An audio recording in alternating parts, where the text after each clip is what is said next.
All right, what's up, guys? Welcome back to the Always Race Day pavement show. I've been debating on calling it asphalt and just capitalizing the P, saying asphalt plus any forms of pavement. We'll see. We'll see what it turns into. It's a bad idea, I know. Yeah, it came to me at like 2 in the morning when I woke up in the middle of this dream. It was a dream. I don't remember what I dreamt about, but we're here to talk NASCAR. We're here to talk IndyCar. We're here to talk NHRA. Though I don't know if there's an NHRA race this week. Our resident expert is on vacation again. So without further ado, let's get into everything. Chase Elliott, the winner at Atlanta Motor Speedway. Oh, I didn't introduce you guys. God, I'm so sorry. I've been running around. Yeah, I was going to say the new crowd. I walked in the door. I walked in the door 5 minutes ago. And yeah, I'm sorry. Noah Nilsson is with me. He's in the middle. And then Josh Olmstead is on your left side there. Suppose it's my left side too, because I'm looking at the same screen you guys are. It's everybody's left side.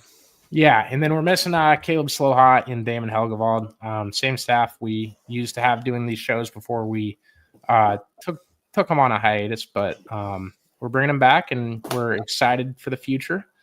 Josh, you prepared a statement? My computer about fell off my desk. It'd be funny if I threw you a bone that you weren't expecting. But no, yeah, we're talking the pavement side of things, and there will be things that the BC 39 is going on. I might comment on it on here. We're going to do our best to keep them separate. I don't want to just not say things when we're on the air and something happens too, when there's dirt stuff going on, or vice versa. So. Just be on the lookout for that, and I don't know, realize we might do that, but we're trying our best to keep them separate, and hope you enjoy whatever we put out. We try to make it a little bit funny, a little bit not serious. So let us know, and let us know what you like, what you don't like, all that. Just make sure you like and subscribe on YouTube, and give us 5-star reviews on the other podcast platforms wherever you may listen. So. Appreciate all the listeners tuning in. We do have a number one fan. His name's Dank. No way. Yeah, I mistook him for Ralph Shaheen earlier today because he left a comment, and the stream must be behind, or his stream was, or something. I read it wrong. I thought he was saying that I'm Ralph Shaheen, the guy who started Speed Sport and had the Supercross stuff, but. No, yeah, his name's Dank. He has listened to both of the live shows this week. I think 3 in total, maybe. So, and my mom told me that she listened today and didn't give me any specifics, but said it was good. So she probably listened for 15 seconds there. And that will put her right behind Eric Bridger, who left the comments. That's the point standings right now. And we'll do our own bracket by the middle of the season. My 73-year-old grandparents would watch when I was doing this consistently. Oh, no, it's for Josh. Not okay. I see how it is. I got nothing fun to add. I'm just happy to be here. So yeah, biggest story of the week is the Monster Jam World Finals happening in Salt Lake City, right? Yeah, dude, not gonna lie. You want to know what's crazy? So with my work, we have a Monster Jam group chat. Hell yeah. And we send TikToks of Monster Jam, and we were talking about the Tech Deck Rec Deck truck that just came out. I saw that. I didn't love it at first, but it's a lot better than some of the other ones they've put out. I think it's sweet. They're really obsessed with the 3D trucks. You know what I mean? Like they have 3D renders. Yeah. Yeah, I think it's just like the default. Whoever's making the schemes, I think it's probably around the same guy. Gravedigger's showing red, white, and blue. At least one of them is, and they took the ghoul away from the side of the truck, and that rose a lot of stank in the Monster Jam community. I would imagine. It's like, I'm with you. Mustache, man. Yeah, you don't have to. Yeah, I was shocked. I was shocked about that. But anyways, aside from Monster Jam and it's really weird because it's like the 2 days of the year that they actually compete, or so I think. I'm guessing it's not fixed. If it's fixed and you guys can't come up with storylines better than this, like, shoot, man, don't know what y'all are doing over there. But yeah, let's talk some NASCAR. Chase Elliott wins at Atlanta Motor Speedway, New Atlanta, as I like to call it. And actually, I think it's Echo Park Speedway, and that'll be the Turn- last time that sponsor's name gets said on the show, unless they give us some money. Yeah. Touche. Right. First off, like the moves that were made late in that race and everything, in between. I guess what were the biggest things you guys took away? I mean, the last 10 laps of that race, I want to like there were 3 or 4 moves that I didn't see the rest of the night, and guys made them. Chase Elliott being one, Brad Keselowski being one. Fantastic race, all things considered. There were a lot of moves made. The one that stands out to me is one that didn't get made, and that's Tyler Reddick. Every time Reddick had a run, I felt like he's just like, no, you can have it. And he ended up getting passed by the 9 car, and 9 car went on to win the race. And so, you were seeing guys like Stenhouse and Zane Smith and, Elliott and Keselowski taking every run that they had. And then Tyler Reddick, I don't know. It was just baffling to me. Like, why don't you take that run? Is it because you're running for points, or I'd say why not go for it? Probably a big part of it, but at the same time, like, yeah, that 45 was kind of up there, like kind of top 10, but he realistically was only there at the end because 1, he survived the chaos, and 2, he had fresher tires than a lot of the top 6. Well, yeah, everybody that survived the chaos was there for 190 laps. So, you know what I mean? Yeah, I'm just trying to not be like the devil's advocate. Fantastic race. I refuse to take anything away from that. Yeah. And I wish Caleb was here to absolutely just try to put all 3 of us on flame.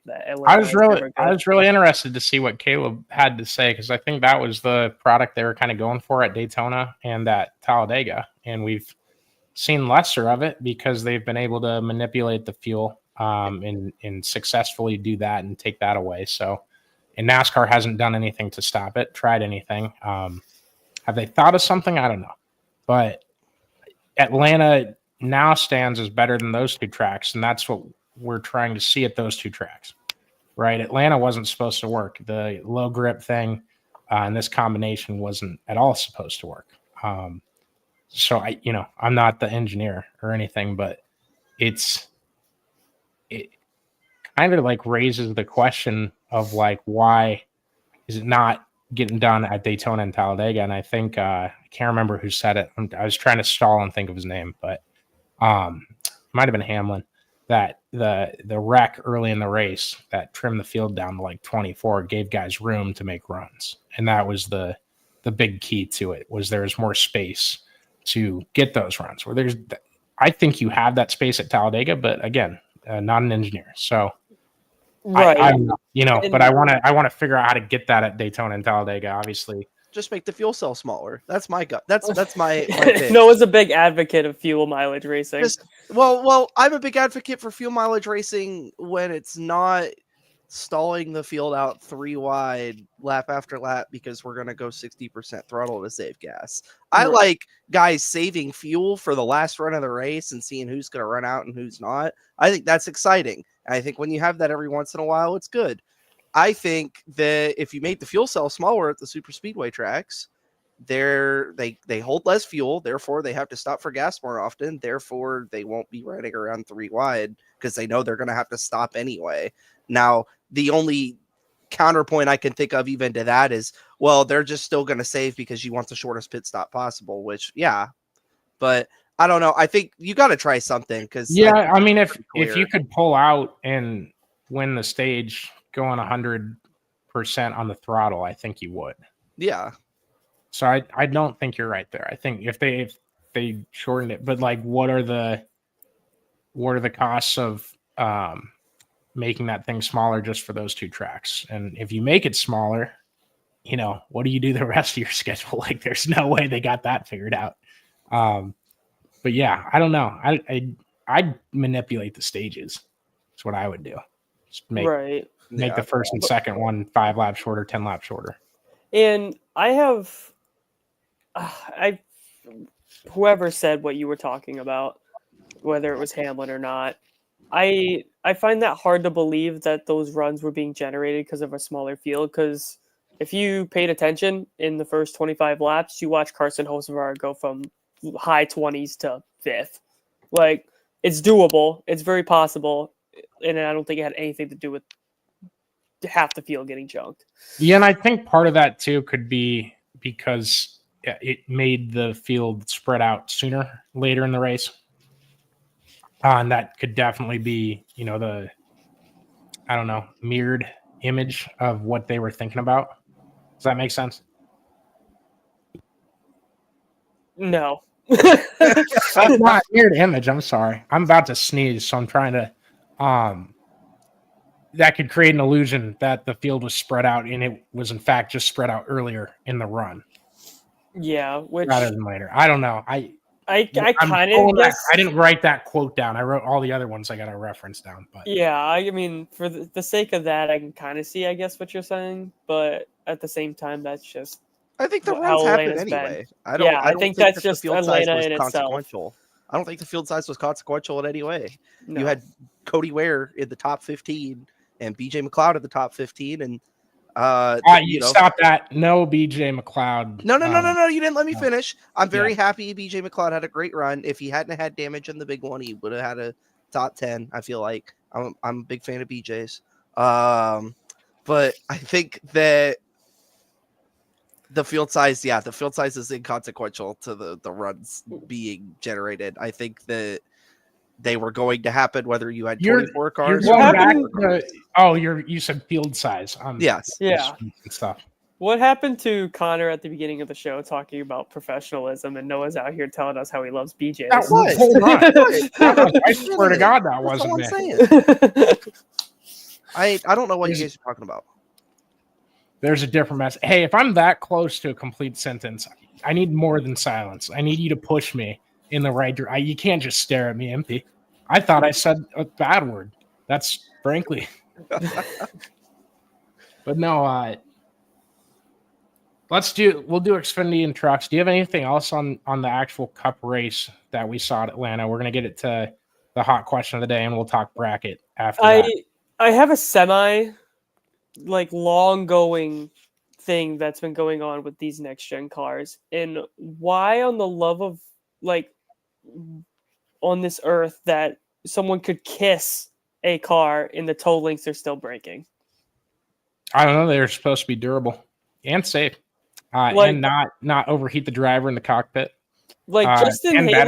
Jason Haley had probably the save of the year, and he still goes 4 laps down because of a broken toe link. Yeah, and it's come to the point where my dad will just say toe link, gotta be, and I'm like, how?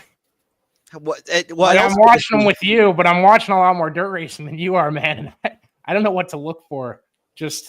I guess now, I've officially graduated into being more of a dirt guy, that I can smell when it rubbers down. I can't identify a broken toe link like NBA fans can Achilles. If the car's hitting the stanky leg or the tires pointed towards the grandstands, you probably have a broken toe link. Or if all 3 tires are going at a normal bumping, and then the fourth one is rattling like this. I should say early, it was he hit the wall, and my dad's like, "That's a toe link," and I'm like, "Dude, how did you just figure that out from that?" Because they're made out of Lego bricks. Yeah, just in certain parts though. I mean, gosh, it is so inconsistent. The body's incredibly durable. It's just that everything else is not. We had the worst package in the world for 3 years, and we got past it graduated the worst car. Yes, there were trade-offs. And I'm gonna implement our 550 rule. If the race was good, we got to limit our talk on the car. If the race somehow ended up good, we can't rag on the car this week. We'll do that next week. Fair. No, next week will probably be fine. It's a road course. And this car is pretty great on the road course because it's like every other sports car in the world. It's great at road courses. Junior, I love it. Yeah, I feel like I'm watching supercars in Australia when it comes to this car and road courses. Supercars is nicer than IMSA. 100%. I feel it. I've seen more. I've tried to sit down and watch an IMSA race. I'm sorry, I don't know enough about sports cars. I don't want to say the B word. I reserve that for the Formula guys. But yeah, you got to know the storylines going in for 5 classes, and then it kind of waters everything down. The best thing I got is the 24 at Daytona and Le Mans. That's all that can get my attention. I'm an advocate of ending full course yellows at the Rolex 24. I stayed up and watched that whole race a few years ago, and it was the worst time of my life. I think they should do that miserable. For both of the races. Go to bed. The drivers get to go to bed. I get it. I just wanted to. I wanted to watch the whole thing. I watched the end of Jimmy Johnson's career start. Man. That was all I watched. And the cars lined back up, and they got going like 15 minutes later, and then they were all within 3 seconds of one another, 12 hours in the race. And I'm like, why are we running it for 24 hours if that's the case here, guys? Just so Jimmy Johnson can wreck at 3 a.m. That's what we're. It's a staple, man. Well, just run a full course. Like, don't run a sectored yellow, whatever you want to call it. Yeah. I don't know. Mow all the grass. Make sure there's pull out lanes, and yeah, I don't. Not my problem to officiate that. That's just my solution. How you get there is on you. Let's touch on Xfinity and trucks. Right. I heard the Xfinity race was a shit show. That's polite. Okay.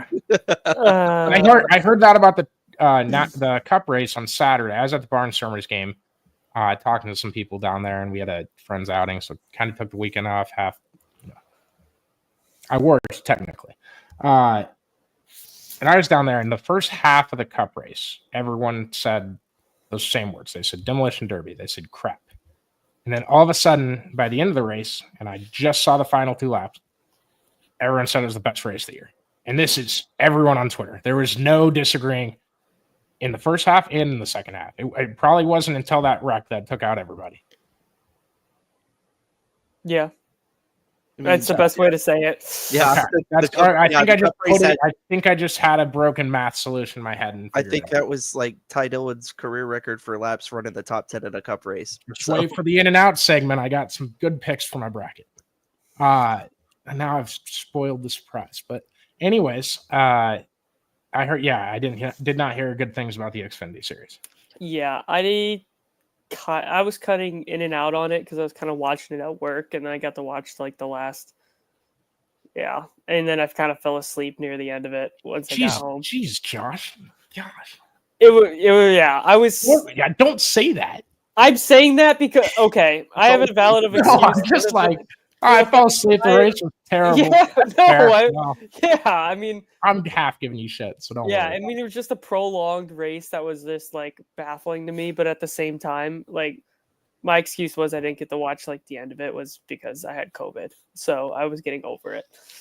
I should have thrown in there. Nick Sanchez won the race. We will get back to form at some point here. When that happens, I don't know, but you guys will be the first ones to see it. We don't know. Machine 48 winning a race feeds families. That's all I know. I love to see it happen. What did you miss? Okay. That's just as fun. I just love that paint scheme. I'm just glad that one. That's completely fair. Me not seeing a second of the race doesn't happen too much, and so I'm flying blind. But Nick Sanchez has worked really hard and been really fast, and has a nice car, and was impressive coming up. Didn't light the world on fire, but seldom that anybody does these days. He had a really good drive at the end of that race, holding off Jesse Love and some other guys. He did a really nice job on that last restart, just making sure that nobody was gonna get all around him. So it was nice to see an Atlanta race where Austin Hill didn't lead 80% of the laps. God bless mechanical problems. So, oh my God, I was somebody else is able to win here, guys. Can you believe it? I was up for that, and I was in the living room fist pumping, man. That's that was gonna be my next question. Was where was Austin Hill at? But yeah, good for them, I guess. Is there any surprises in the standings that I need to touch on? I think there is on trucks. I was gonna pull it up and I forgot to. Yes. The Xfinity cut line is quite interesting. It's spicy. We don't have the line of Mike Lynette anymore. That was the line of demarcation. Yes. But I mean, Harrison Burton is right up there in that cut line battle. He's only a point behind Creed and his 8 billion second place finishes. Jeb Burton's ninth in the standings, like overall points. You forgot Ryan Sieg in the middle of Creed. Yeah. The Ryan Sieg's in. Oh, they're tied. I see. They're probably Yeah. a different order on your screen. In relations to the race itself, shout How out does- Iowa local, Joey Gase for top 20. I will always shout out Joey Gase for top 20. So Now he's 30th in points, but he had a good run at Atlanta. I'll touch on it. Leland Honeyman in the 70 car for the Cope Family Racing team. He had a really good run in Atlanta. Got about this close to a top 10. I think he ended up like 12th, but he was up in the top 10. He was up in the mix towards the end of the race, and so he had a really good run with that car. Kyle Sieg, 9th place in the X-Pipe car. Yeah. Everybody I should run X pipes. I think it should be required. I will forever be in love with watching Kyle Sieg qualifying on Super Speedway for the sake that he runs X-Pipe. And it's funny because it's only him. It's not like anyone else on his team. He's the only one that does it. We love him for that. So yeah, you might have said it, you might have not. Iowa native Sammy Smith is 14th overall. I think that's still just 14th. That's 6 points out the cut line. So Sammy, Harrison are out. Ryan Sieg, Sheldon Creed are in.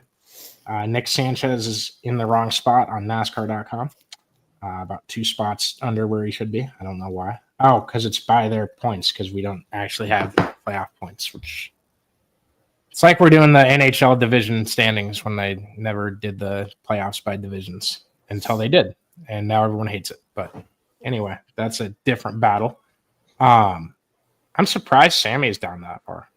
I know he wasn't doing great. I'm really impressed that Jeb Burton's up that far. I know that team believes in him from the promo stuff I was looking at this week. I think it's really a consistency thing. I think you touch on both sides of the same coin as far as consistency is concerned. I think Sammy Smith's got a lot of issues finishing races right now, and Jeb Burton, he's not lighting the world on fire, but he does good enough to get good stage points For the team he's on. Yeah, stage points is the big one for that team. They get a lot of good stage points. They run well enough. They take care of their stuff.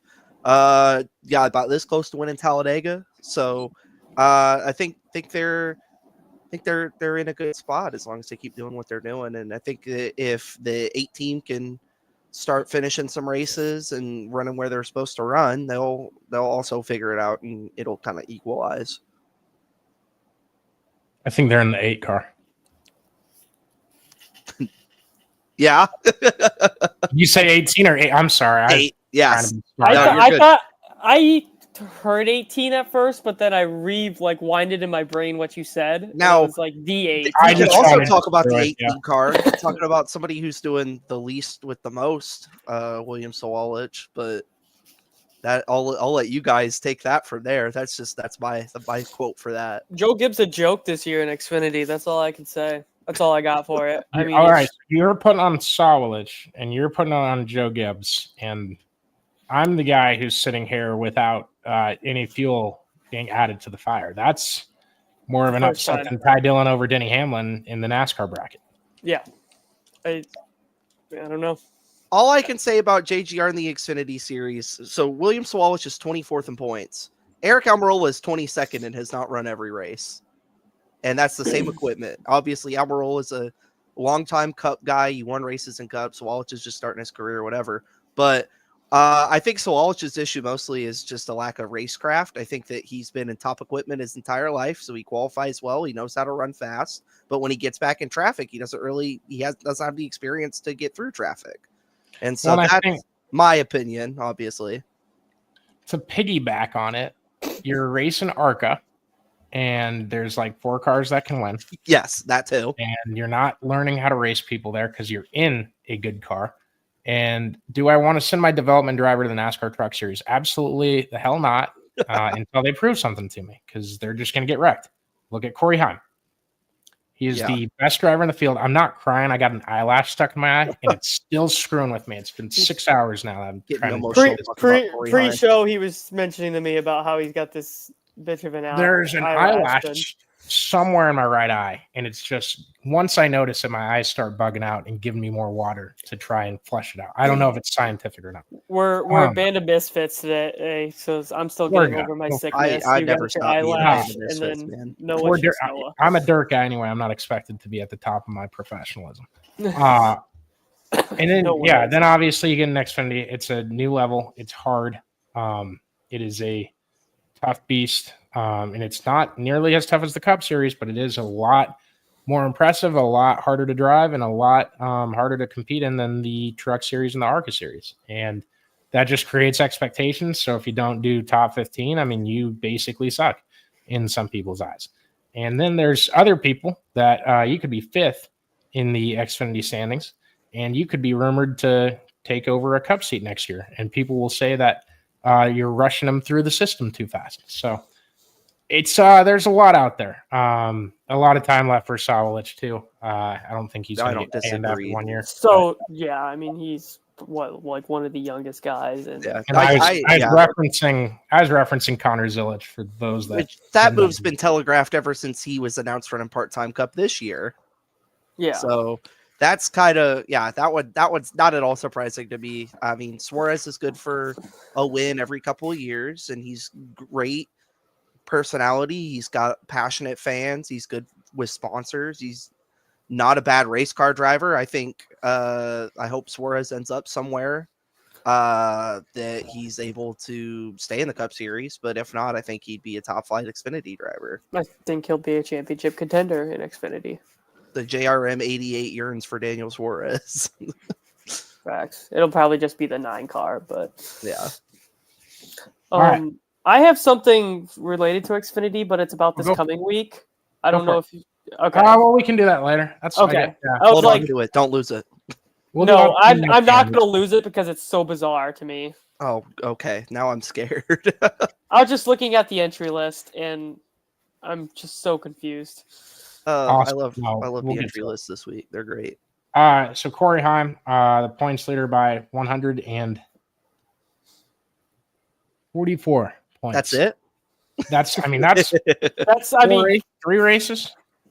Yeah, I mean that's 20 considering the 20 fact short of that being he's three races. won how many stages and then finished outside the top 20 in those races. So if you just like put into perspective of just if he would have won those, like Corey Heim had one of the greatest truck seasons of all time, and then is proceeding to follow it up with one that feels arguably even better. I feel like I'm watching a certain particular motorsports and a certain particular driver for a dominant team that Connor doesn't like talking about. I was Oh, just like about to say it's 2010 more Jimmy impressive Johnson? than that. To do it around this many wrecking balls is a lot more impressive than doing it around two other cars that remotely have the same speed you do and 17 others that are 45 seconds behind by lap 10. Yeah, precisely. Good. I like that. That's a big word. Big words. Gave me. I get a cookie. Congratulations, Josh. You could be on the show next week. Yay! Was there anything from Lime Rock? It was unique. I heard Mike Joy's. I saw his the things that I find on social media and the algorithms that we are being fed are absolute crap. By the way, I had a rant I was going to go on at the start of the show. I'm not going to actually. I had a. It went down the list, but the algorithms are crap because I didn't see a single racing highlight, and every time I see a racing highlight, specifically every time I see a monster truck, I hit like right away, so they know. That doesn't guarantee I'm going to see monster trucks on my feed. So I didn't see a single racing highlight on any of my feeds from, I guess, from after I watched the Cup Series finish that I had to look for. I saw Mike Joy's preview, and I was like, wow, that's impressive. He did that without any notes, he says. Cool. That's all I saw of the Truck Series. Yeah. That's about all there was. Yeah, and I know Corey Heim's fast, and apparently that was nothing to talk about in the Truck Series is a major win. I want that out there. The best thing I got is, Jordan Taylor making a start, qualifying second. That was pretty cool. I forgot that was happening. 07. Yeah, it wasn't close at all. Nobody was close to the 11. Nobody. He was No. in his own. I mean, zip the code only whole reason race. that anyone was close is because they had a restart with very little to go. The race happened in Connecticut, and Corey Heim drove all the way to Vermont. Like, he was gone. Okay. That was. I love the Light it up geography in here. here. I didn't know Lime Rock was in Connecticut. It is, and so it was a. They said they didn't have the specific number, but they said it was a record crowd. I mean, it's a racetrack that's been around since the 50s. Very passionate group of fans in that area of the country. Lime Rock's a fun track. I really enjoy watching it, and I was glad to see the truck series get a race there, and I hope they go back next year, and hopefully it's a little bit closer competition wise. But I mean, there's nothing anybody else could do about that. I just think the 11 car was incredible, as he is every single week. I think we'll have a really great race next year when Corey Heim is not in the truck series. That's what we thought last year. yeah, but it's needless to say that we see the direction that Riley Herbst is probably going. So I don't. Hey, I right would now, speculate. Yeah. silly season. no previous deals set up. No manufacturer, differences. Would you take Corey Heim or Connor Zilich? I would take Heim on stock car experience alone. If you were asking me, but it's like 1A, 1B. I feel. Yeah, like. I mean, I like was it's gonna say, hard tell me for to flip a Zilich to coin. have How more about than he that? has. Yeah. Tell me to flip a coin. Yeah, I mean, All right. Heim's got more time in a stock car, and so on that, I'd take Heim. But Zilich is another phenomenal talent, and Zilich is just so young and has just more time to develop. I think that they're both going to be racing against each other on Sundays for a very long time when they both inevitably get there. I mean, Heim is racing the Cup race for 2311 this week, and so I'd love for Heim to get an opportunity not in the truck series. And yeah, it's kind of a moot question because one's Toyota, one's Chevrolet, and they're gonna fill in if that's. As long as that remains the case of what it is today and everything else, silly season has dominoes, but those are the two guys that I'd peg to move up there. 100%. Yeah, if I'm Trackhouse and Zilich is not going to Cup for any reason at all, I'm getting the Brinks truck for Corey Heim. That's where my plan would be. Yeah, all right. and I think that's the big thing is Corey Heim is just kind of like, I feel like he's ready, or he's personally ready, and he just wants the move to happen. But the way that the Toyota is with having so many prospects, seems like they kick their feet a lot in some and they lose some. So well, and so that's also another part of it too with TRD is they're kind of like, hey, you go run for an ECR team for a year or two, we'll pull you back when we've got a ride for you. And so, I mean, because I've seen Jesse Love get brought up for a third legacy car. And so that's a whole other thing is, you might see Corey Heim for a year or two, maybe go somewhere else, but then he'll end up in a Toyota again. And so when do you run a legacy you never know. car? What? When do you run a legacy car? Who? Jesse Love. No, Jesse Jesse. Love. Jesse Love hasn't run for Legacy, but he's been linked to it. I've seen. Josh, get with me on this. Noah, you're mixing up words this week. Oh my gosh. I think you guys are mixing up words in your head. I don't know. It could be both of us, but it's much more. I can't. You're telling me that it's more likely one person has a problem than two? It depends on if we're designing the next gen car or not. Touche. Yeah. Again, that's the word of the day for me. Okay. Let's do this. Hot question of the week is New Atlanta. They asked this on the teardown. I want to credit Jeff Gluck and Jordan Bianchi. They're both great. Damon's the one who made it a rule that we have to ask a question every podcast. Since he's not here, I can kind of complain about it. Is New Atlanta the best racing on the Cup Series schedule? For its track type, absolutely. Yes. Don't change the question. I mean like a third or fourth behind these yeah. tracks. And if you say the one that borders Iowa and state-wise, I'm going to fire you. But I'm not biased, and you can form a union if you want. Here's the problem: That's is what I'm it's the supposed to say, most- right? Like it's that's the the most- legal. I think Yeah. Homestead is. I love Homestead. Homestead and Darlington consistently, but those are 1.5-mile tracks. I think it depends on the kind of racing that you're looking for. Yeah, like You're telling me We NASCAR can't has have a hot 3 question miles? of the week that you politically answer. I Not think upset the other 1.5-mile tracks. I think No, I'm I'm not trying to taking- not upset anybody. I'm They're just not saying. people. From my point, like it's like I'm happy with all of it. It's great. Cars on I track enjoy don't good boom. I racing. love it. Yeah, I was banking on Caleb being here and you guys going yes, and him going heck no, I hate super speedways. I was just gonna say I'm agreeing with you just because I was better. Add 90 minutes to the show's runtime if Caleb was here, because he would be complaining about Just super going speedway on and racing on. the I entire- Like, miss him. I was physically because he was covering. You're doing it other right now. racing. You're doing the Caleb. Yeah. He was covering other racing and he was texting me. He's like, keep me posted, keep me updated. So I was sending all updates and I was like, oh my God, this race is phenomenal. And he's like, I don't believe you. I was like, he's like, you're just a super speedway lover. In and fairness, that's exactly what I would do in your shoes if there was a snooze fest going on. well, yeah, well, he's just like, just Like, completely that's just pound for pound what I would text him no just matter what. fucking rage baiting him. I'd probably just schedule it out every 15 minutes on the dot at odd times. The text from Caleb in our group chat complaining about the super speedway racing, with Josh and I both responding, there it is. If you guys don't know Caleb or haven't heard him, he doesn't like super speedway racing. He thinks it's too dangerous. He thinks there's the elements of luck. I call it the casual fan opinions because that's what casual fans ask me about those racetracks. And I mean, you see those guys that run well there every year, every time they run there, or they get taken out in a wreck. Yeah, there's some luck. And yeah, different people win different races. Cole Custer won a race once. You guys know that? Yeah. And he earned every bit of that win. That was About a mile and a half. I mean, I like, remember stuff happened. I'm not taking that is not a shot at Cole Custer. If anything, that was a moment of silence to remember him by.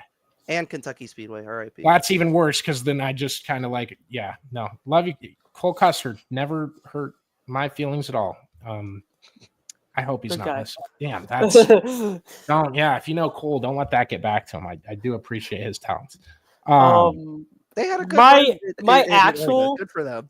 my actual answer to this question, non-political, is I thought Michigan was the best, but That is heard a good- hot take. Michigan was good. it was very good. I've seen all sorts of overreactions on Twitter about people saying it's the greatest NASCAR race of all time, and so now my brain is inclined to go absolutely not. It's not the 2022 Knoxville truck race had they not called Brett Moffitt back from that stupid restart zone penalty. Like, The greatest race in NASCAR history has an asterisk next to it. Just ask me. Once that lap 60 crash happened, that race was like Coco Melon for me, man. I was seeing Ty Dillon and Zane Smith going up against Chase Elliott and Tyler Reddick. I was like, this is awesome. I love this. It was great. I wish I was experiencing all of it live because I definitely missed out. They had 1.6 million on the TV rating. We'll probably mention it in future shows. I didn't write it down this week, but I remembered the number. That's why we don't have a lot of Saturday night races. I like Sunday night races better because we're usually at Knoxville or at a Barnstormers game or doing something on Saturday nights in the summer. I don't know. That's a selfish thing for me. But also, if we're talking about TV ratings every week, then we should be racing on Sunday nights, not Saturdays. And we should be racing on Easter and Mother's Day and Father's Day. And Christmas at this point. I'm not opposed. In the Mexico. NASCAR season just never ends. No off season. Well, we'd have to make it an ice. You can't do Christmas in Mexico. It's just Why not? The first warmest 24 place NFL I teams thought. do I hope that doesn't come off as like xenophobic or something. No, it's just I said Mexico for the sake that it's the warmest. It is warm. Yeah. Bill be my short track and auto club. Before we get to in and out, I do have we picked up a PSA this week. So Okay. Fire Safety Week is right around the corner, and here are a few important tips that you might want to listen to. Wrapping your kids in newspaper right before bedtime sounds like a good idea, but it's not. That stuff's flammable. hey, we've all ran around with an empty milk jug full of gasoline, but make sure there's a parent close by. What's better than a nap? A nap with a cigarette. I'd do it. If you're going to sleep in bed, make it a hammock so that if the light's on fire, you fall down and wake up. We've all wondered what gasoline tastes like. Don't drink it. Fire safety begins in your brain at home. That's from Talladega Nights. So happy 4th of July. I was going to do that at the end. I didn't want to. It was too corny for me after I wrote it all out. But I hope all of you exit 4th of July with however many fingers you enter it with. oh, that's overused. Don't take people's stuff like that and just. What? I'm just saying. You just quoted a Talladega Nights. I know, movie. yeah, That's I one know. of the most quotable movies. That's well. I was like, I don't know if they're gonna get it because that's like the part of the movie I couldn't name. I mean, probably watched it 200 times at this point, and I was confident I could quote the whole movie. I couldn't remember a word. Once I got past like fire safety week begins next week or whatever it was. But yeah, I watched a couple weeks ago. Still holds up. Fantastic film. Haven't seen F1 yet. I'm considering it. It's great. I watched It's it a last great week. movie. It's I a heard. great I've movie. only heard good things, and that would lead me to. I was see it. worried. I was very worried that it was just going to be like horribly put together, but it was like everything about it was well attended to. One thing I noticed too, and they was like they showed a pass that happened, and I was like, how did they do that? And they literally like just changed Lewis Hamilton's car to look like Sunny Hayes. I was like, oh, It wasn't a real pass. I was like, Well, oh, it was a real pass. it just technically. yeah. They just That's- the CGI of it was One just of like, the oh. things that I had to remind myself when I was watching it was this is a film. This is meant to be entertaining. This is not a documentary. You're not watching. No, if I something would have that's seen it meant over the to weekend, be I would have absolutely not made a note of traumatized. that. Yeah. That's definitely. That's right. That's the peak like stuff I'd go shoot for, just to be annoying about it. So, no, that's fantastic. I hope people like that PSA because I don't remember watching that the first 100 times, and at some point I had the different DVD copy. But Thanks. so instead of in and out, I think I'm not going to keep track of the picks. We got to think of like something that by the end of the year, if we keep track of picks at certain places, we got to think of a punishment for the loser and do it like that. Then I'll keep track of picks. But it ends up being too much. It's not worth it if we don't have anything we're shooting for. So I will do this. We can do the bracket all the way down. There's 8 matchups. Or I can pick 4 random drivers. You tell me if they're in the final 4 or out. I say we focus on the bracket. Let's do it. All right. I'm Let's good do with that. Boston brackets, I'm not y'all. worried about it going 5 minutes later. So with that being said, easy lock in the first round. Number 32, Ty Dillon, taking on number 17, Brad Keselowski. Brad's been like 30.3 outside super speedways this year, and Ty Dillon has not. He might be worse. He might be better. I don't know off the top of my head. I'm going for the Cinderella. I'm going Ty Dillon on this. It's a street course. It's a I road thought I course. was the first. You're not going to be radical. I'm going to explain the thought process because Oh, jeez. Brad Yeah. Keselowski is. Brad Keselowski won Absolutely. Watkins Glen twice or once, Yep. I think. Sorry, I'm trying to do math. It's like 15 years ago. Everybody calm down. But Brad Keselowski forgot how to drive on road courses after that. Yeah. He has found a way to spit out and crash every time. Now, he's a great road course driver still, but he can't finish the deal. You know who's great at finishing the deal? Mr. Consistency, Ty Dillon. Put him in. That sounds even more Mr. fake than the Talladega Nights Consistency. ad that I gypped over. So Mr. Consistency was like the equivalent of Noah just being put at gunpoint and be like, say it. I love I love it. all right. Second matchup, number 8, Alex Bowman, number 9, Bubba Wallace. Do you guys want the seeds in front of them?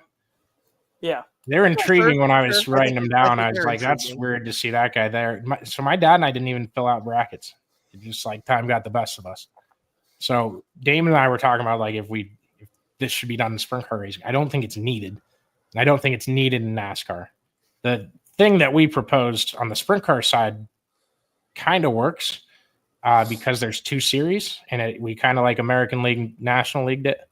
But where do you guys stand with the bracket? Are you like more in tune this week than normal, or no? I think it's good. No, I probably phrased that wrong. I closed you into an answer. Yeah. Does it give you more intrigue at all? No, I just think it's good for social media content. It's I mean, been I'm nice- cheering for Ty Dillon now. I wouldn't do that. Yeah.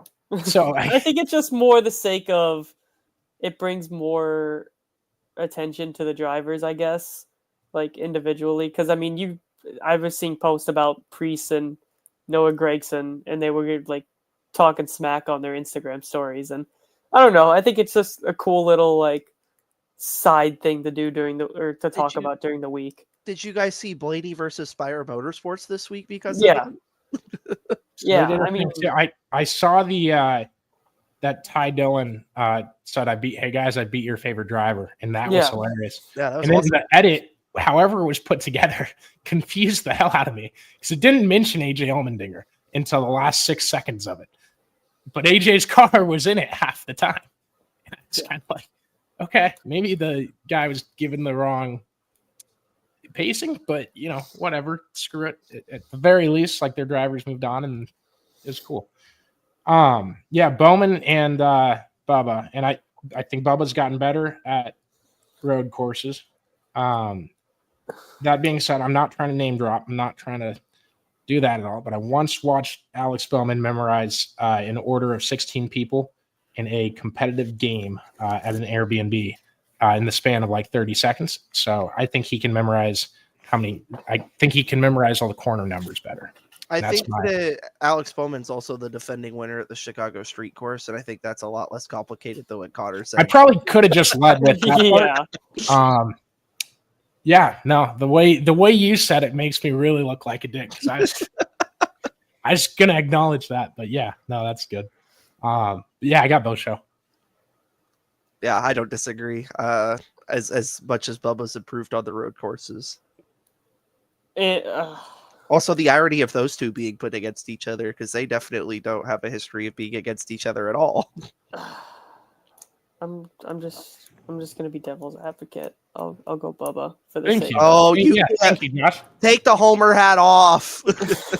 I was looking around to see. I guarantee you, Keselowski will win, and now Bubba will win. Yeah, I was looking around for the sake of if I could find my Bubba hat in like arm's reach, and I was just gonna slap it on, kind of like how College Game Day with Lee Corso. That was Josh's headgear pick. Yeah, but couldn't find it. Not in arm reach, but we just got to get you 43 mascot heads. Yeah, I think that's. And I'm gonna, because then I'm gonna grab one and then just pull that. Fuck it, and throw it away and then throw it. All right. Third matchup on the left side of the bracket is 12 seed John Hunter Nemechek against the 5 seed Chase Elliott. And I looked at that. I thought Joe Nemechek might have snuck his way back into the Cup Series. I was very confused. Nice. Joe Nemechek, John Hunter Nemechek. It's a 3 race. Matter. 3 races to seed the bracket crap. Like, why? Whoever got left, there's had to have been someone left out that was 33rd instead of 32nd, and vice versa. Yeah, I'm taking Chase Elliott in that matchup. By the way, agree. just so we're all clear. No explanation needed. I'm taking Chase Elliott. He's Chase Elliott on a road course. He's been that guy like recently, and I think the fire started where he might actually go on a tear. Okay. Trying to remember the stat. Number 20, Eric Jones against number 29, Ricky Stenhouse Jr. Do you guys know how many drivers have finished on the lead lap this year at every race? It's 1. It's Kyle Larson. Tied for second with 5 others is Ricky Stenhouse Jr. And if that isn't the stat, then I'm jipping it a little bit, but I know he's tied for second in something. And I'm going with Ricky. Stenhouse had a really good start to the year. He was right in that points battle until some other guys started winning and pushing the cut line down. I'm taking Eric Jones though, because the way that team has been running lately, in the last 6 races, Eric Jones has like an 11th place average finish. Like he's been I phenomenal. saw that stat. Yeah, he has been one of the best cars in the series the last 6 weeks, and we've run on a variety of track types. Really, because he's only been the 20th best car in the last 3 races, if you don't count the last one. Yeah, if you don't count the last one. Yeah. So, but 3 of the last 4. He's also run well. Like I've seen him run well with the Roval. He's not a bad road course guy. I'll take Eric Jones on this one. I'm gonna take Eric Jones, and mine's a little bit less detailed of a reasoning. If we're not picking John Hunter Nemechek, that means he's not gonna have as good of a day. And you know that they always run one car runs great, one car runs shit. So it's gonna be Eric Jones' week that he runs good. But of course, if there's 3, then they all run bad. Well, if there's 3, that means Jimmy Johnson is in the race, and I have to be a little bit sad when he inevitably crashes in the middle of stage 2. Hasn't been a John Cena farewell tour. No, not remotely. All right. Other side is 31 Noah Gragson, 15 Ryan Preece. Okay. Also, to pause again, sorry. I saw a lot of people like, why are we doing this then if there's 0 perfect brackets remaining? Like 3 of the bottom 4 seeds won, and a lot of the underdogs won. 1, the bracket was mad, but 2, like, I'm shocked that there was 0 left. I'm not. How many perfect brackets happened in March Madness? Like how long do perfect brackets there's make? Been enough years. I remember there was a perfect bracket through Sunday, and it's very hard to do. I'm out. The second round is there. You go. That's 3 times as many combinations, right? I think at least games. So I think that would work. March Madness has a lot more going on. Having a perfect bracket March Madness is incredibly impressive. Through any point, but my point mostly is just that people watch March Madness anyway, even though the brackets aren't perfect inevitably by the time we make it far enough. I think you had just as well of a chance of making it perfect by going eye test of driver name. Yeah, I don't disagree with that 100% either. 100%. Which kind of, I mean, I wouldn't have picked Ty Dillon. I probably would have picked Ty Dillon. I don't know. I can't put myself back. So yeah, Gragson against Preece. Gragson was a 31 seed and Preece was 15. Taking Preece. I won't. Oh, you're taking Preece? I'm also taking Preece. They were fast in Mexico. Fast in Mexico. If he'd have had the track position, I'm not saying he'd have beat SVG because SVG was gone, but he had a fast car. I think that might have cost you this overall matchup because I was ready to take Gragson just because you both said Preece and then you said he was fast in Mexico. Yeah, I'll take Ryan Preece. Yeah, 60 car has been way quicker overall all year. I think we'll agree on this one. Number 26 versus number 23. Carson Hocevar and Tyler Reddick. I'll take Tyler Reddick. He should have won this race last year and then choked it on the last lap. We got to get Josh a spotlight. He's like sitting back there like I told you he looks like a shadow. and we're doing like the podium going that way now. I even have nice. I see it. I even have my light on. I don't know. I even like that's why I turned my camera. I thought you were like frowning, like, oh god, I'm gonna pick Carson Hocevar. Well, are you gonna pick Carson Hocevar? It's a tough one. I'm a little torn. I guess, but he hasn't shown it on a road course. I think Eric Jones versus Ricky Stenhouse was tougher than this one. I mean, yeah, you could argue you could argue that. You could argue the next one is tougher. I'll say Tyler Reddick for the same sake I chose Bubba Wallace. Like, I wasn't trying to say team. like that's it's a stupid pick either way. I was just trying to say like you could vice versa because number 22 AJ Allmendinger against number 6 Ty Gibbs. I mean, both guys who have proven to be good on road courses. One really elite at a lower level and pretty damn good here, and the other elite everywhere.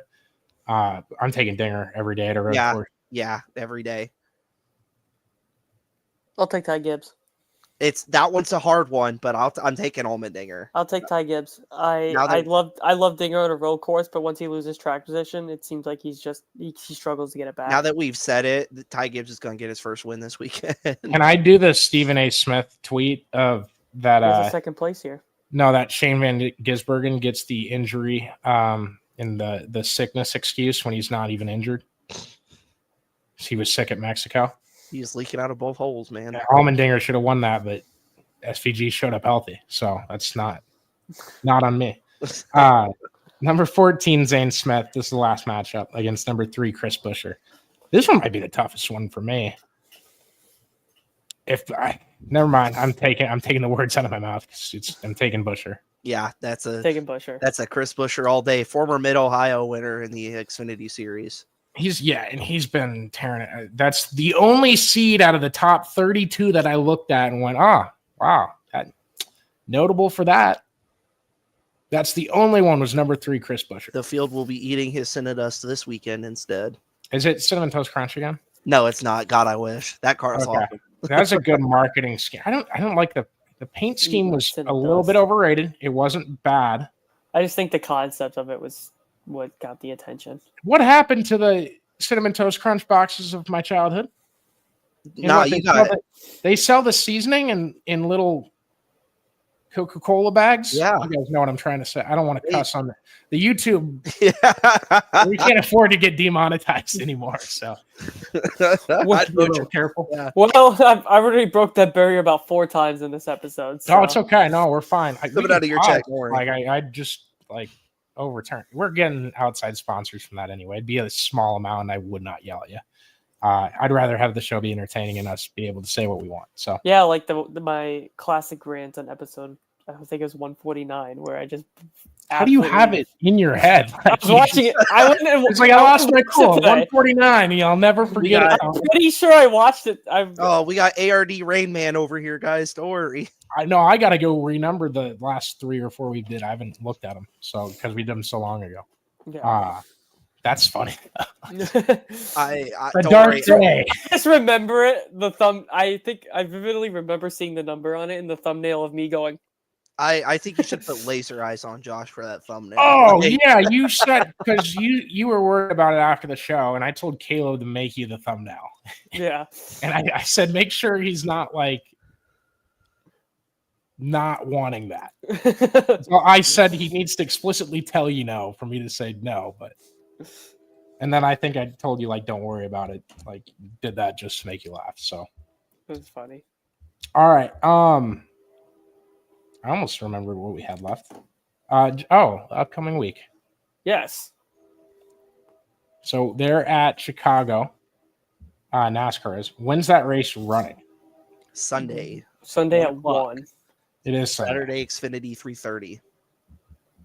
Gosh, what did you want to say about Xfinity?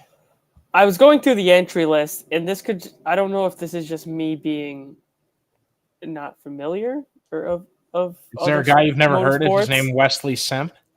No, but his name we had that last week. His name is Jack Perkins. He is running the Joe Gibbs car. Oh, Blaine Perkins? It says Jack Perkins. Jack Perkins. It is relative. Yeah, Noah, do some Dawson Cram style research. He's an Australian motor racing driver who. I know who this is. Euro Cup. Yeah. Yeah. Okay. This is like when I didn't know who SVG is, and Caleb was making. Yeah, he's just an Australian supercar driver. He's SVG for JGR. Lots of accolades. Yeah. Yay. What's his accolades? He races championship, supercars. right? That is that it? Does he have a championship? Don't do the F1 super license thing where he's got all of a sudden win a championship. I'm not saying that he can't race. I'll read his Wikipedia to you, Josh.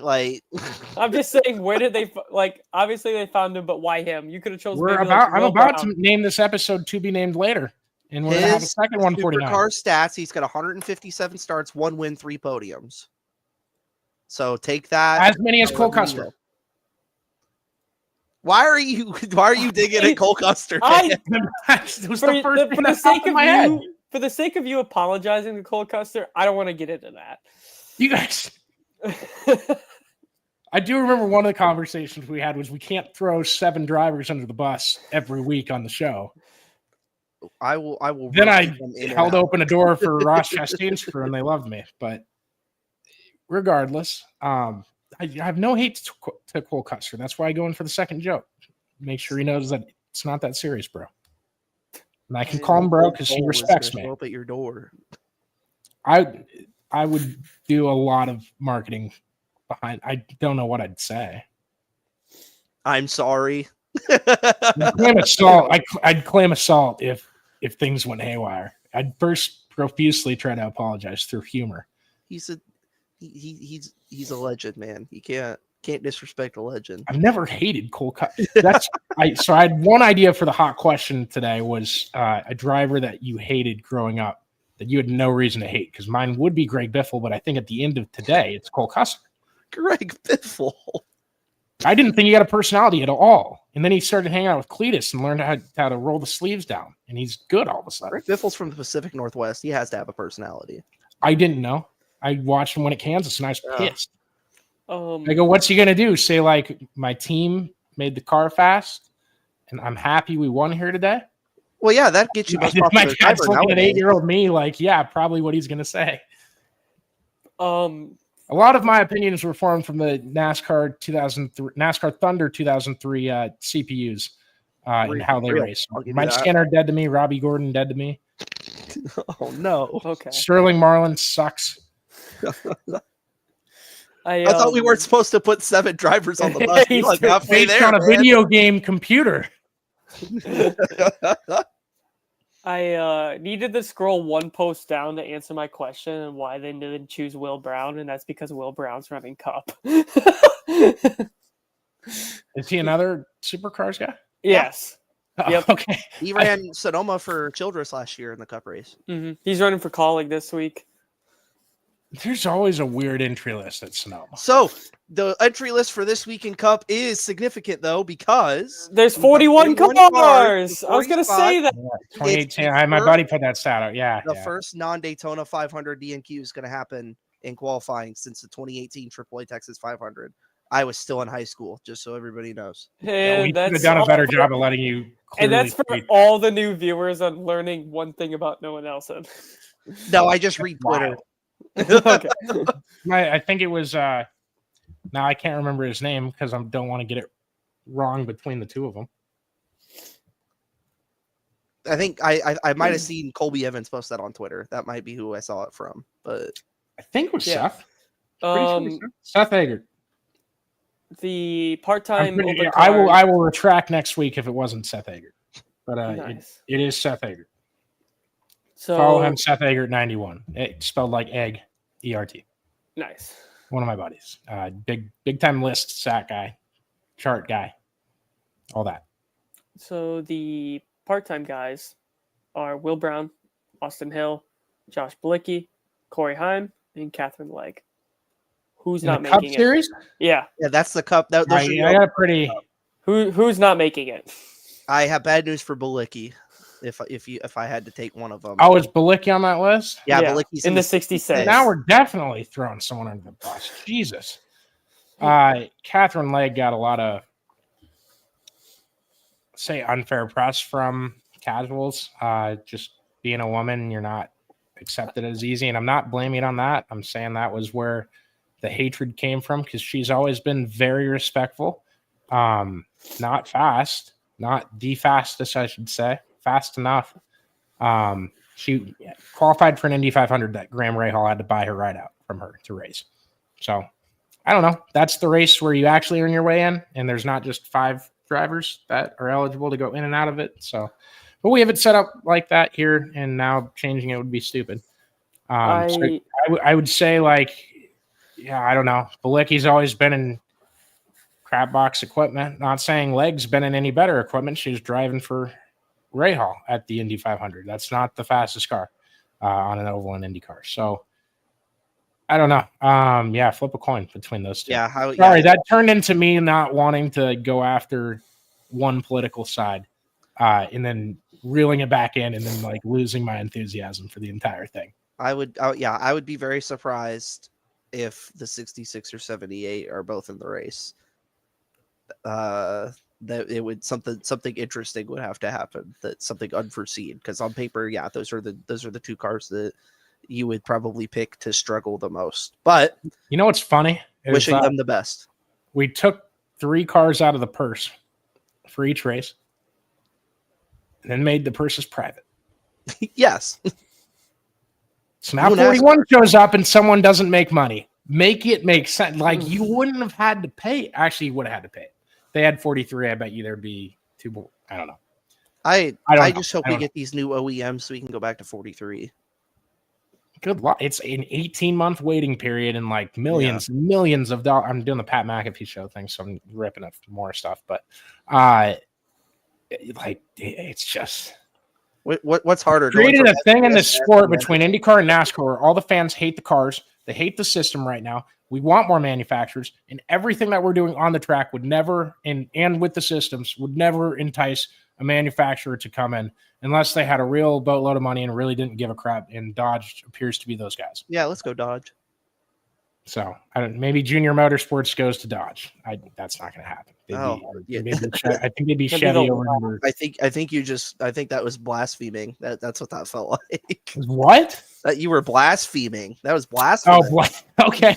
I get that one. I heard Aura farming his big word quota during the NBA playoffs, and I haven't heard it. Aura farming. I was about Tyrese Halliburton after his the choke thing, and I'm like, man, what are you talking about? Like, we both graduated in like 16, 17, or 18. Like, what word are you saying right now? And then I didn't hear it again, and then I heard foul baiting. Like, basketball fans suck. They're Formula One fans for stick and ball sports. Anyways, just NBA fans, like down on the record. My sister got spot in my heart for Iowa State in Iowa State women's basketball. They were always awesome to us. Everyone there. Yeah. You pull the dragon out of the box with me is what happens now. I thought it was Caleb all these years. No, it's always me. I'm a chaos agent. I don't care. I'm cool. Rage bait. Oh, we can't do that. This is just deflate. This is putting gate at the end of words. same exact situation going on. IndyCar is at Mid-Ohio. Yeah, my segment. Yeah, give me everything because I haven't prepared a little bit for it. My favorite thing of the entire weekend is that Rosenquist is just the sponsorship guy for like really cool bands because he's riding on a Aussie / Black Sabbath car, which looks absolutely sweet. So when I say IndyCar TV this weekend, it comes up with the Iowa Speedway race. I guess not a terrible thing, but cool. So it's at noon, and the Cup race is at 1? So or did you guys read that in Eastern time? 1 Central. 1 Central. Okay, that still sucks. Why do we have to do that? Sorry, my keyboard clickety clacks. It's definitely tough. It sucks to see, but it's what they wanted. Especially they raced at the same coexistent times. Like one went into another while NASCAR was on rain delay, and not many people turned the channel. So I don't know. NASCAR fans, like everyone's walking around telling you how cool F1 is, and you won't turn on IndyCar. I don't get it. If you're one of those people, you're part of the problem. Green flag. I will phrase it like that. Noah, you did it again. 12:22. When people ask me, they're like, "What's the difference between F1 and IndyCar?" I'm like, "Just watch IndyCar, please." I say similar things. I wish I said just the talent, but I'd say look at the drop, look at the equipment. I don't think I start talking and then I'm like, so like they're harder cars to drive, this and that, and this and that. And then I'm like getting into my sixth thing, and I'm like, just give IndyCar a chance. And I'm like, maybe I should just tell them like, to watch IndyCar. It's better racing, and that's kind of what I've gone with now. Yeah, because that list it's probably, if I sat down and wrote it, it's 2,000 things that I hate about F1. I could probably write about. Just turn on the IndyCar race at Iowa Speedway, and you'll understand. Not the 2024 one. Nope, don't do that one. Neither of those. There's 2 of those. Be careful. Yeah, I'm just saying, just the one that's coming up. If you're watching this and you're like, what's the difference? Go watch IndyCar at Iowa Speedway and be mesmerized. I put an asterisk on this. Go watch Gateway. Go watch Gateway. Just I Gateway. wouldn't even say that, because then you have those people, those casuals. Like I have someone at work that's like loves, lives, breathes, dies cars, but he's like hates Bomberito. but but he's like they just making up a won. reason they didn't do anything wrong. Yeah, no, I would not recommend someone to watch an oval race for Indy cars because they're just going to use the same concept they use for NASCAR, where they just go, they make left turns. If you're I would if tell you're them, one yeah, of they those do. left They're turn people, faster. then you had no interest in actually getting to know motorsports anyway. Yeah, that's what I always said. Yeah, I don't know. I hope someone else wins that. We haven't had a show, obviously. So I want to know one, like, and this is engineer site about Ask You, Josh. Do you think it's going to be better? They're lowering the power, raising the downforce. Do you think that's going to be enough? I do. Okay.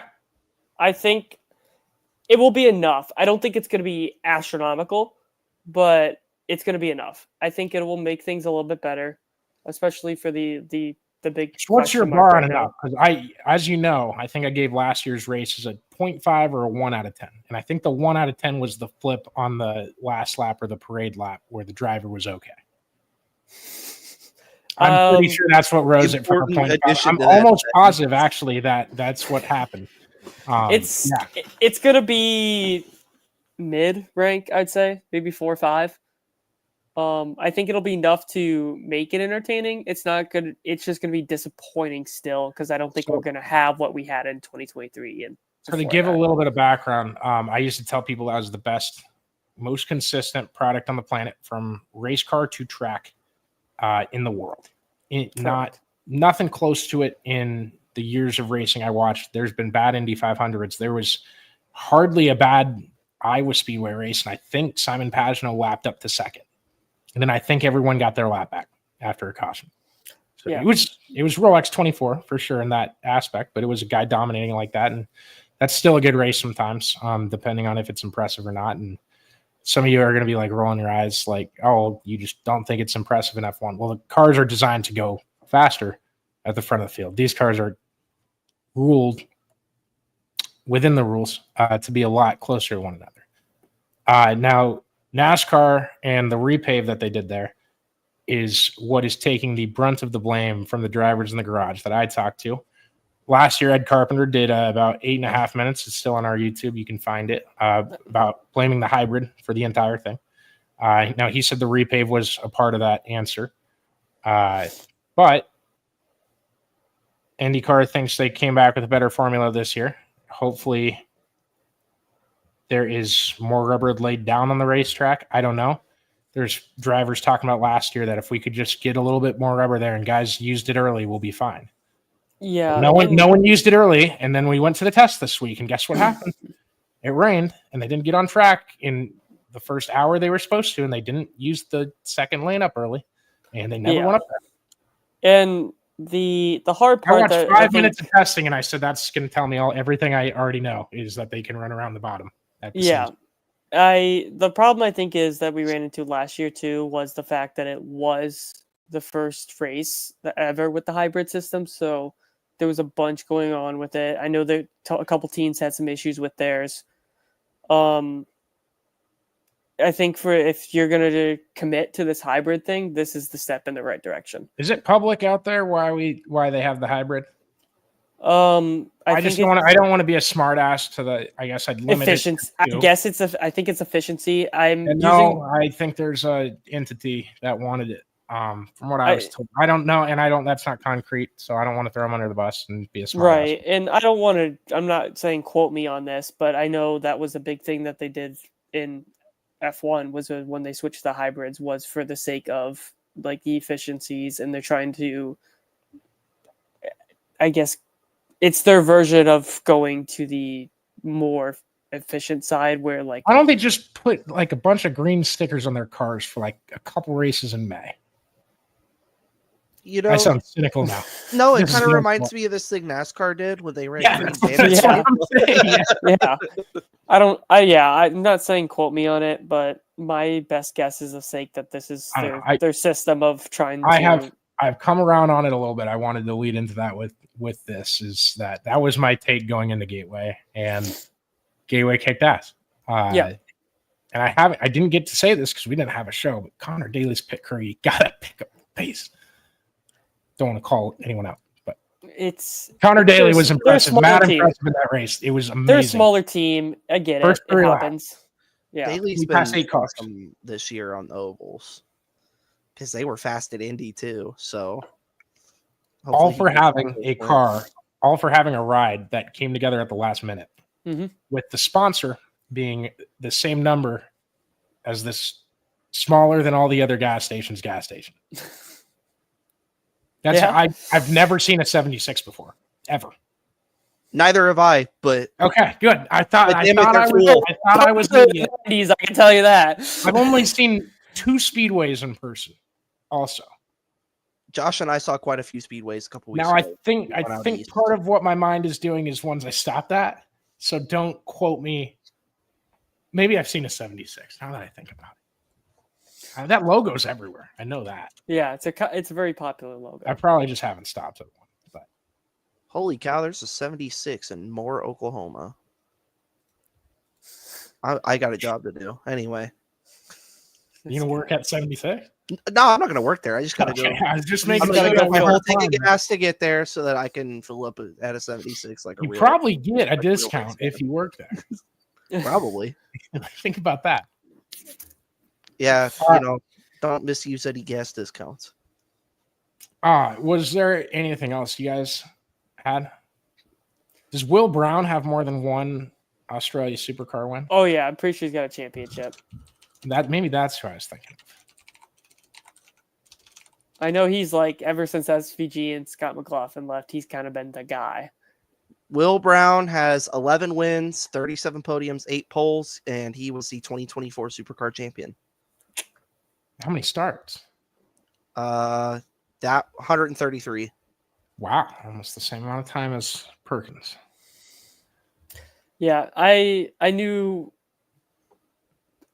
Will Brown from McLaughlin and SVG and stuff like that because right now it's kind of him, and then the other big name that I know is there are 2 other ones: is Feely and Cam Waters. I knew Cam Waters because of that badass 3-way finish. Yeah. I'm glad. I love to see guys from other disciplines come over. I think every time there's an opportunity for somebody in another racing series to drive in NASCAR, I think that we should be receptive to it because I think that's awesome. Like I said, I'm not dissing it. I'm just surprised and I guess curious on how the thought process of having options, and it was Perkins that I don't quite know of. Okay, Because Feely would have been a sick one. I'm risking being Moving Cam Waters. Cam Rude Waters would be here. sick, but I'm pretty sure he's a Ford driver. So Who is okay? There was a character in Speed Racer that was Japanese, I believe. I could be wrong. And I remember Toga there was what? Toga Khan was the team name. Yeah, Toga-Con. Yeah. So it wasn't that. Oh, no, that's the team owner. Was the kid's name Toga-Con too? I think so. Okay, that's what I'm thinking of. There's a driver that has the name sounding close to that. It might start with a Y. So my sister got Toga Khan is his last dyslexia, name. and I got ADHD. I just watched Speed Racer like a month ago, so that is like the 30th time I've watched that movie. I love that Teijo movie. Toga Khan. I looked it up. Yeah, So there you don't have it to. is. That's one of my favorite films. It's in my top 10. Oh yeah, same. All right, you guys got anything else? No.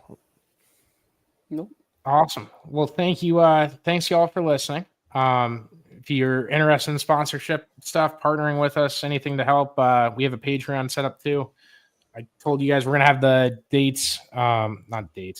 details of that. Hopefully next week. I may get together with the guys and figure it out, and we'll have more on that. But appreciate everyone that tuned in today, yesterday, and next week. And the only other housekeeping stuff is I think we're going to try to make them Monday nights and Wednesday nights, and then it'll come out Tuesday and Thursday in the morning, and you can listen to it whenever. So thanks again, guys. And this has been the Always Race Day Pavement Show for now, whatever we decide to call Capital it. P, baby. Asphalt with capital P, I really like. Pushing P. I just hate typing out pavement every time, and then the other one's just called ARD Podcast. So I don't know. Does that one have a capital P? Yeah, it does. But it stands for pavement, not. No, I don't know. Pavement, not. I like that. Yeah, pavement exceeding. I don't. I got a dictionary over there. I'll go look at it. All right. Thank you guys for listening. Appreciate it.